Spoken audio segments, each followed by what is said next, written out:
Biografi singkat Albert Bandura. Albert Bandura adalah seorang psikolog asal Kanada, Amerika yang lahir pada 4 Desember 1925 di Mundare, Alberta, Kanada. Ia dikenal sebagai tokoh yang penting dalam psikologi sosial dan psikologi perkembangan. Bandura mengajar di Stanford University dan terkenal karena kontribusinya dalam teori belajar sosial. Ia meninggal pada 26 Juli 2021. Salah satu warisan terbesarnya adalah penekanannya bahwa manusia belajar melalui pengamatan, bukan hanya dari pengalaman langsung. Pengertian teori belajar Albert Bandura. Teori belajar Bandura dikenal dengan nama teori belajar sosial atau social learning theory. Inti dari teori ini adalah bahwa seseorang bisa belajar melalui mengamati perilaku orang lain, kemudian meniru atau memodelkan perilaku tersebut. Proses ini disebut juga modeling. Bandura menekankan 4 proses utama dalam belajar melalui observasi, yaitu yang pertama, perhatian. Individu harus fokus pada model. Yang kedua, retensi. Mampu mengingat apa yang diamati. Yang ketiga, reproduksi. Mampu meniru perilaku tersebut. Yang keempat, motivasi. Ada dorongan atau alasan untuk menirunya. Contoh nyata dari teorinya adalah eksperimen Bobodol, di mana anak-anak meniru perilaku agresif yang mereka lihat dari orang dewasa terhadap boneka. Teori Bandura ini penting dalam memahami bagaimana perilaku anak-anak berkembang melalui lingkungan sosialnya. Modeling yang efektif. Yang pertama, attention atau perhatian merupakan langkah utama dalam pembelajaran observasional. Perhatian melibatkan kemampuan untuk mengamati dan menaruh minat pada sesuatu. Kedua, retention atau retensi, kemampuan untuk mempertahankan atau mengingat apa yang diingat. 3. Reproduction atau reproduksi, kemampuan untuk melakukan perilaku yang diamati dan diingat. 4. Motivation atau motivasi, merupakan salah satu kondisi yang diperlukan untuk modeling yang efektif. Modeling adalah jenis pembelajaran perilaku tertentu yang dilakukan tanpa harus melalui pengalaman langsung. Modeling dapat melibatkan proses kognitif seperti mengeneralisir berbagai pengamatan dan menambahkan atau mengurangi tingkah laku yang teramati.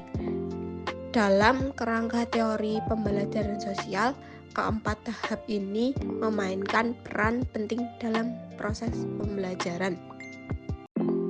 Berikut ini terdapat 4 struktur kepribadian. Yang pertama yaitu sistem self. Sistem self adalah struktur kognitif yang memberikan pedoman untuk mekanisme dan fungsi evaluasi serta pengaturan perilaku. Yang kedua yaitu self-efficacy, yaitu keyakinan manusia pada kemampuan mereka sendiri terhadap fungsi diri mereka dan kejadian-kejadian pada lingkungannya. Yang ketiga, collective efficacy, yaitu keyakinan bersama manusia terhadap kekuatan kolektif mereka untuk menghasilkan perilaku yang diinginkan. Berikutnya yang keempat yaitu regulasi diri. Dalam regulasi diri manusia akan terjadi strategi reaktif dan proaktif. Strategi reaktif sendiri digunakan untuk mencapai tujuannya, yaitu jangka pendek. Sedangkan strategi proaktif digunakan untuk mencapai tujuan yang lebih tinggi, yaitu jangka panjang. Selanjutnya, ada kelebihan dan kekurangan pada teori Albert Bandura. Yang pertama ada kelebihan. Teori Albert Bandura lebih lengkap dibandingkan teori belajar sebelumnya.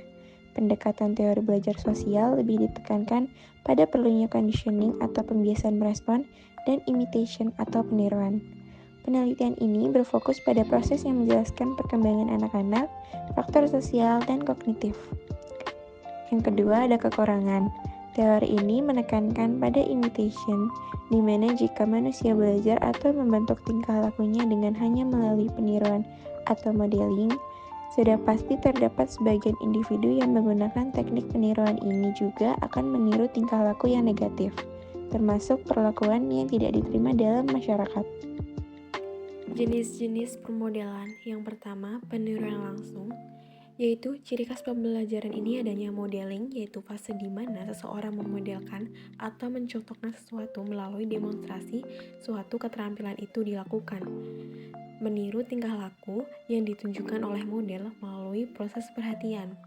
Contohnya, meniru gaya penyanyi yang disukai. Yang kedua, peniruan tak langsung adalah melalui imajinasi atau perhatian secara tidak langsung. Contohnya, meniru watak yang dibaca dalam buku.